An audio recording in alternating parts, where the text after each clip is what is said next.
CBSE Board, Class 11, History, Chapter 2, Part 18, Audio by Renee Matthew. After Muslim community spread to the rest of Arabian Peninsula, the whole of Arabia, under the leadership and political emphasis of Muhammad, Medina became the administrative capital of the emerging Islamic state, with Mecca as its religious center. So administration was controlled in Medina, where he immigrated. He just went with his followers and he settled there, the new place, and Mecca became the religious center. The Kaaba was cleansed of idols. No more idols were allowed to be worshipped at the Kaaba, as Muslims were required to face the shrine while they were offering prayer. So Kaaba was considered to be a very holy place, something very similar to the covenant of God. So people were not allowed to keep any idols there, and they had to face the shrine while they worshipped. And that is why they have got a particular position when they pray. Even the Christians and every other religion has got a kind of direction that they always follow when they pray. Within a short span of time, Muhammad was able to unite a large part of Arabia under a new faith, community and state. So that was the efficiency of this particular person. He was able to unite everything under him. The early Islamic polity, that is the politics of the Islam's earlier, the political part, remained, however, as a federation of Arab tribes and clans for a long time. So for a long time, they were Arab tribes and clans, and they did not have a political government, or they did not have administration. All these things were not there. But now Muhammad was able to consolidate everything internally. So that is the meaning of the word consolidation. Now the caliphate, expansion, civil wars and sect formation. So when there is a big community, now you will have expansion problems, civil wars, and all these things will come into being. So Muhammad died in the year 632. So nobody was there to legitimately claim as the next person, as the next prophet of Islam. He did not have any heir. He was a prophet. And as a result of that, his political authority was transferred to the community, that is Ummah, with no established principle of succession, because while he was alive, maybe he did not make arrangements for the next person, or maybe there was a lot of internal strife after his death. So there was no established principle of succession, and as a result of that, everything had to be transferred to the community as a whole. So this created opportunities for all the people to innovate something new, that is, to find something new. But that also led to the division among Muslims, because earlier it was under just one person. One person commanded, one person ordered, and everybody obeyed. Now that was not the situation, because everybody had a different opinion, and everybody wanted to be the leader. So because of that, there was a lot of division among the Muslims. The biggest innovation which was found out by the Muslim community, what did they do? I told you just now that they created something. There was a lot of innovation which took place. That was the creation of the institution of caliphate. What is this caliphate? What is the institution of caliphate? Now it is a kind of organization or a body where the leader of the community is known as Amir al-Mu'minin. Amir al-Mu'minin. This particular person is known as the leader of the community. He becomes the deputy Khalifa of the Prophet. So, on behalf of the Prophet, he becomes the leader. Deputy, the Khalifa of the Prophet. He is a kind of messenger from the Prophet. In place, it's not replacing the Prophet, but on behalf of the Prophet. That is why it's known as Khalifa, and he was a leader of the community. Amir al-Mu'minin. The first four caliphs justified their pass on the basis of their close association with the Prophet. So the first four caliphs were really fine. They followed all the orders and the disciplines which was established by the Prophet Muhammad. They did not deviate from that. They always strictly followed because they were closely associated with the Prophet and continued his work under the general guidelines he had provided. So they all abided by the principle of the Prophet. They did not deviate. Strictly they followed. Now the twin objectives, there were two objectives of the caliphate, were to retain control over the tribes which constituted the community, and also to raise resources for the state. They had two aims when they became the caliphate. One is to maintain and retain the control over the tribes. That is, they have to resolve all the problems and make sure that the people are happy without any more internal strife. Because when there is no particular leader, there are always chances for more strifes or internal problems, right? That is the first point. The second point is to raise the resources for the state. To raise the resources or any kind of profit that they had for the state will have to be raised, will have to be expanded. Now, after his death, really what happened? Following Muhammad's death, we can see many tribes broke away from the Islamic State. They did not want to be a part of the state. Some even raised their own prophets to establish communities modeled on the Ummah. So they said that we are going to make our own communities just like how you did there. And we will establish our own communities and our own principles, just like how the Ummah was formed. The first caliph was Abu Bakr. He suppressed the revolt by a series of campaigns. He was able to suppress the revolt and internal strifes, and he was able to consolidate just like Prophet Muhammad. The second caliph was Umar. He shaped the Ummah's policy of expansion. That is this particular point. Expanding the resources. He was able to kind of rectify and also make some amendments in the policy of expansion of power.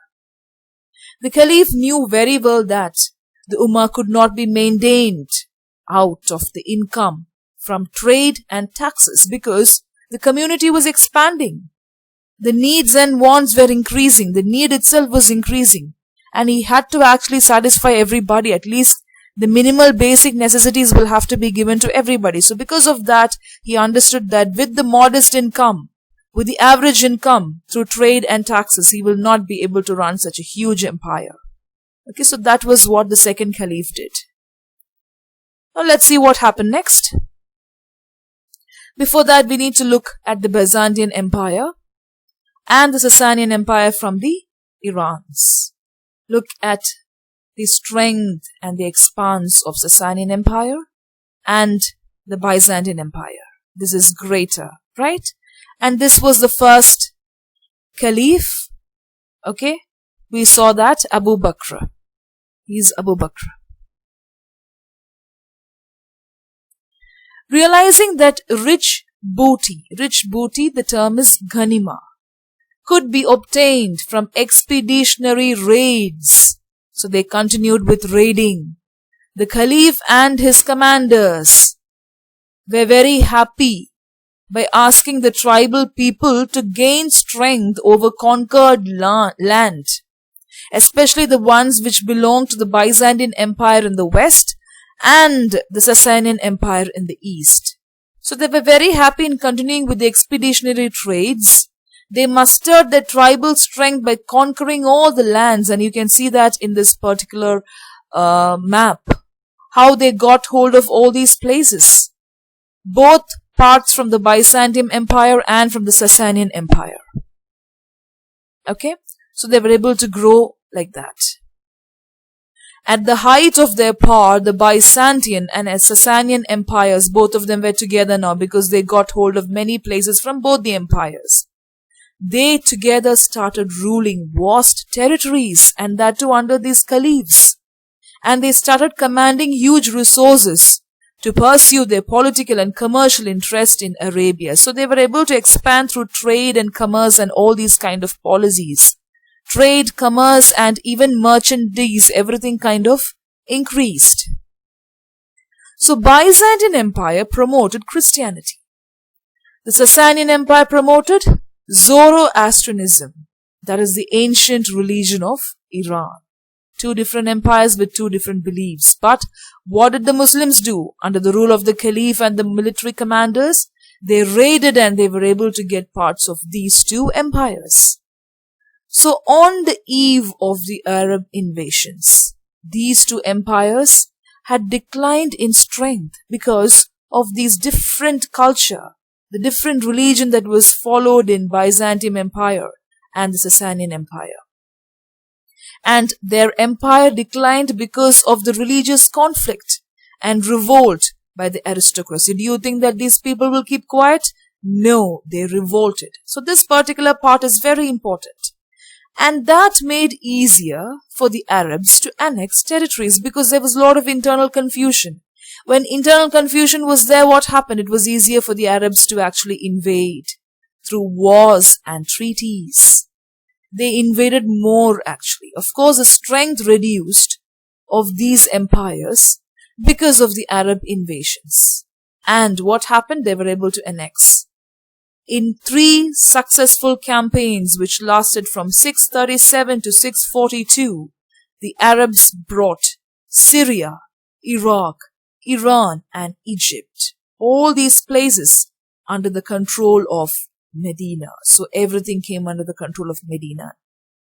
Earlier only Syria, a few parts were there. Now whole of Syria, Iraq, Iran and Egypt, greater parts came under control. Now what about the success? What led to the success of annexing territories from Byzantine Empire and the Sasanian Empire? It was only because of their military strategy, religious fervor, that is the determination that they had as one community, as one religion, and the military strategies that they followed. The weakness of the opposition contributed because everybody over there in those two empires were weak. Lot of confusions were there, so it was very easy for the Arabs to conduct wars and sign treaties. Further campaigns were launched by the third caliph. So by this time the third caliph came up and his name was Uthman. This is Uthman. He extended the control to Central Asia. So now we have Iraq, Iran, then we had Syria and also which other place? Egypt. So now it was easy to extend the control to Central Asia. And within a decade of the death of Muhammad, so after a decade, almost after a decade, the Arab Islamic State controlled the vast territory between the Nile and the Oxus. Such a huge portion was controlled and it was known as the Arab Islamic State. These lands remain under Muslim rule to this day. Even today they all have the same belief. Now in all the conquered provinces, what happened? That is what we have to see now. In the conquered provinces, what happened? The caliphs were able to impose a new administrative structure which were headed by governors. Governors were known as amirs. Tribal chieftains were known as ashraf. These two people were appointed. The administration changed in Medina. Governors were there, known as amirs, and tribal chieftains known as ashraf. These two parts are very important. People from the administrative sessions were known as amirs and ashrafs. The central treasury, that is money, Beit al-Mal, obtained its revenue from taxes paid by Muslims as well as their share from the raid. So Muslims paid taxes and also they got their share from the raid. You remember all the caliphs kind of encouraged these booties and raids. So central treasury started filling up. The caliph's soldiers, mostly Bedouins. So most of the soldiers were Bedouins and it's very easily influenceable. It is very easy for the caliphs to influence these Bedouins. They started settling in camp. You know why? Because they were in need of their survival. So because of that, it was very easy for them to actually join the military part and fight for the caliph. They settled in camp cities at the edge of the desert, such as Kufa and Basra. These two places were mostly inhabited by the Bedouins who worked for the caliph as soldiers. And when they were at the outskirts of these campsites, it was very easy to make a note of whether enemies are trying to barge in.